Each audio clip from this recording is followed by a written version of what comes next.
Am ieșit la o plimbare prin pădurea Băneasa și am nimerit aici pe o potecă super îngustă, așa vreau să vă arăt ce super arată.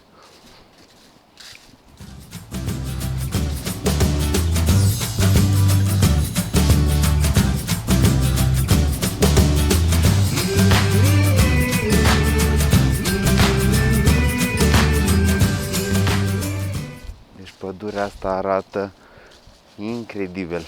E super, super mișto acum, toamna are o frumusețe aparte, asta e clar.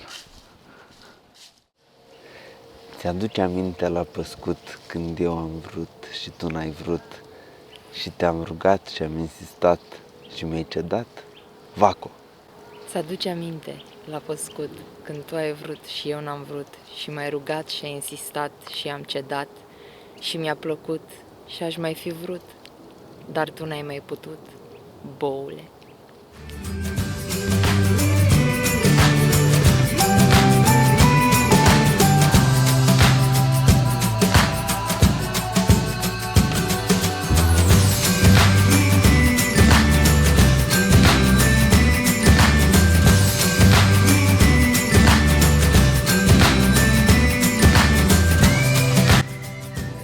Da, evident că am reușit să pierd din nou bulețelul ăsta de la microfon.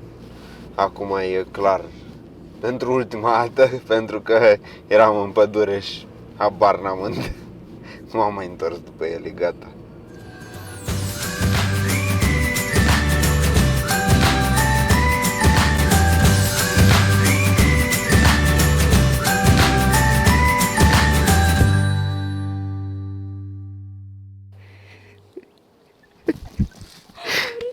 Vai, și ce bine ai recitat, mai bine ca mine. Vaco! Sau... Leu boc! O copită! Eu. Vaco!